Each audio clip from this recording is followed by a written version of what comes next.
Do you recognize the fjord? It's on the way to Stavanger. Oh, it is? Yeah. I didn't know that was a fair. I think I have been in Stavanger just a couple of times. But you went with Grandpa. Yeah. Oddvar said that you and Grandpa went to this beach the last time you went to Norway. Was to the beach in Stavanger? Near Sandnes. Oh, On your last trip.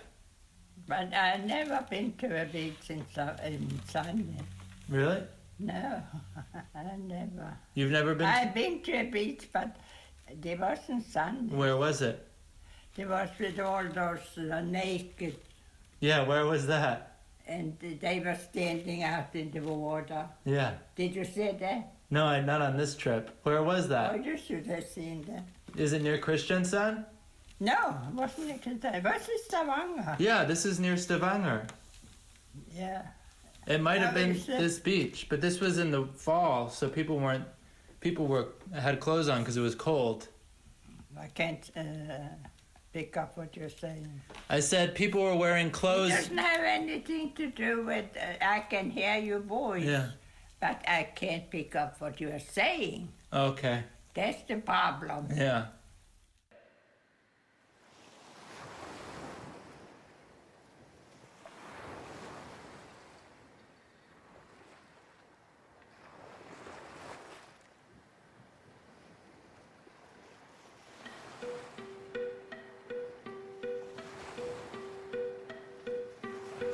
When I was old enough to understand what she was telling me, my mother told me that my name, Dylan, in Welsh, meant from the sea.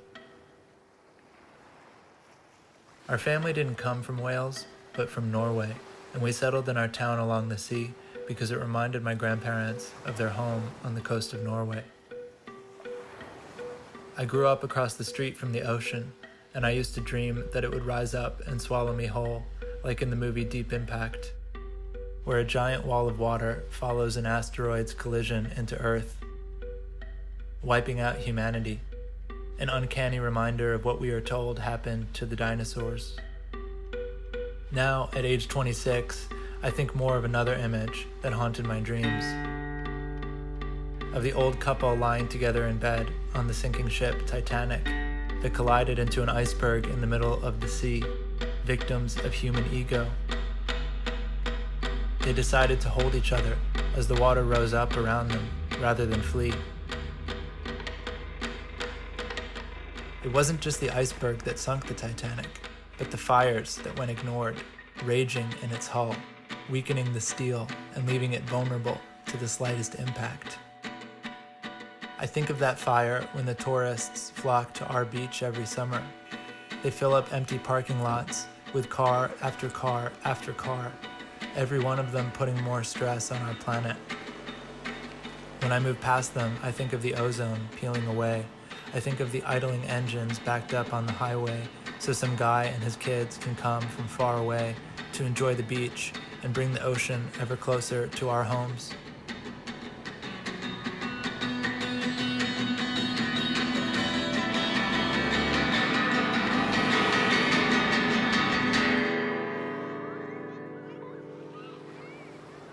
In recent years, a word has appeared for the creeping anxiety, psychic and existential, that accompanies environmental change: solastalgia. Like the word nostalgia, it describes a longing for another time. But unlike nostalgia, the loss is not only cultural or romantic, but geographic and environmental. And as I record this concern for my own home, I think of the homes that have already been lost, on islands, on colonies. Those are not my images to share, but I have seen them while working on an expensive movie made by a famous actor who starred in the movie Titanic, who traveled around the world guzzling fuel to survey the destruction that powers our homes, our lifestyles. I'm not sure how to interpret those images that are so distant from my everyday life, like this ambulance, a sculpture I came upon in Oslo in front of the Nobel Center, meant to remind us of tragedies far away. But what do images like these produce? Not change, not action, Some remorse, yes, maybe even guilt, but even more, an incapability, an insulation, a reminder of distance rather than proximity. We forget so easily that we are on the same ship.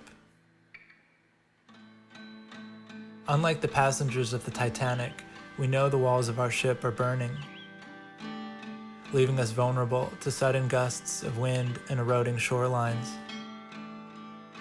I remember my grandmother telling me how scared she was when they sailed past icebergs on their journey across the Atlantic from Norway to America, when they came as immigrants after the Second World War. Years later, when my parents moved our family from Brooklyn back to New Jersey, a 100-year storm struck, and our town was almost swallowed by the sea. The images from that time are mesmerizing glimpses into the destruction of a storm that was more persistent and relentless than the tidal waves that haunt my dreams. That storm only teased at what the water could do to our homes and our memories. The amnesia of my town is startling.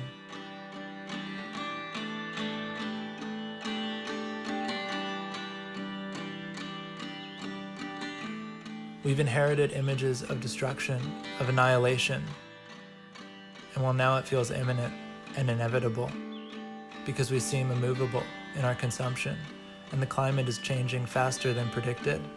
Right now, everything is placid and calm. As I wander through my town and see all the construction, I think of human ego, thinking it will rise high enough to outlast the rising seas. In 2012, Hurricane Sandy brought the tides in again, and they swallowed the house my grandfather built along the river that hugs one edge of our town. If you look closely enough, you can still see that house on Google Maps, but if you zoom out, you can see the mansion that took its place. You can trace the path my grandmother took to bring what was left to my mother's house, closer to the ocean that is creeping further in with every unseasonably hot day. I haven't ever really looked at my town from this point of view. It makes me feel like I'm playing the video game The Sims, or maybe Roller Coaster Tycoon, and I picture an angry teenager looking at the screen, brewing up a digital storm to wipe it all away. But life goes on, and houses are raised, and people keep thinking that the tide will turn and not rise up above the beds where they sleep at night. Dreaming of a future that might be just as peaceful as it is right now. That's what we do, rebuild and forget. But if we remembered, would it make a difference?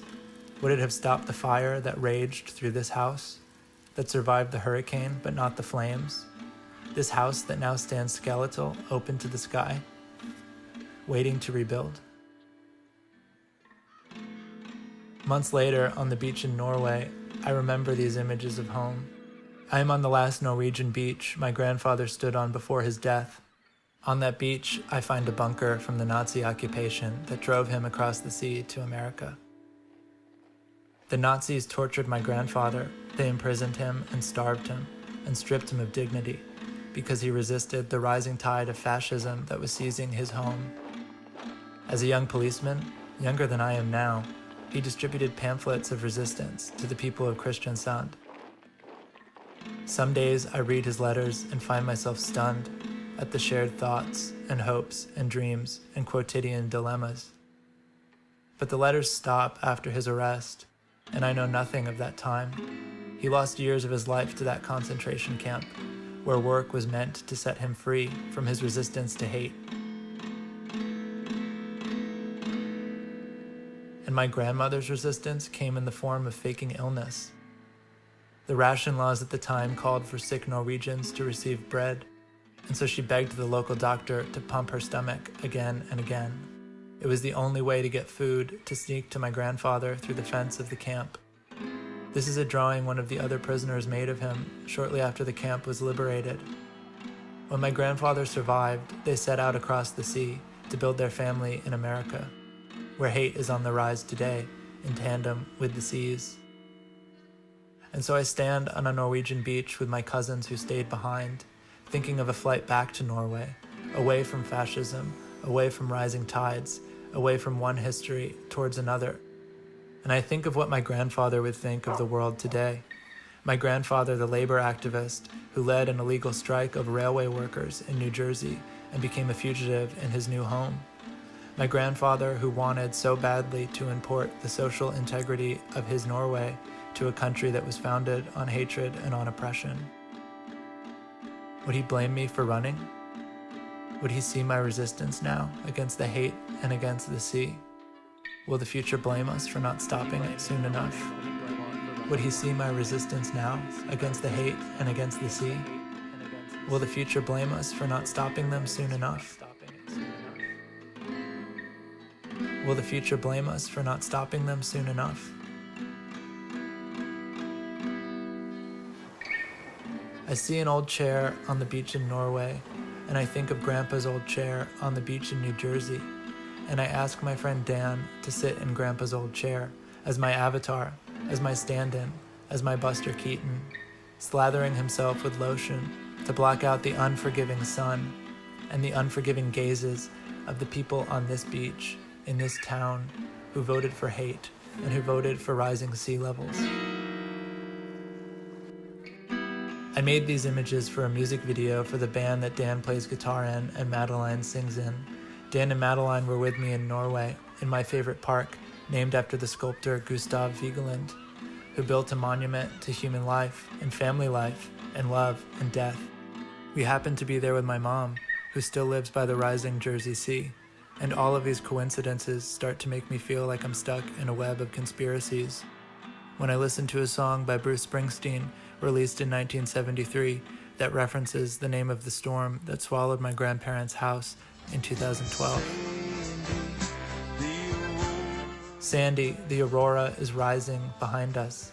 The aurora as in the northern lights, as in Norway, which I choose to hear as, Sandy, the water is rising behind us. The water is rising behind us. And so every day in America, I wake up again after a sleepless night, dreaming of tidal waves and loose teeth, waiting for the tide to turn.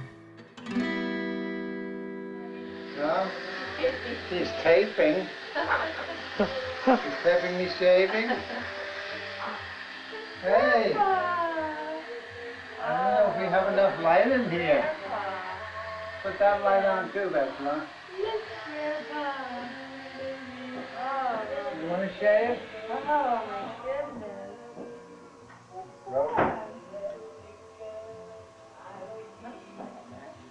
I don't think it's light enough. Did you turn it all the way?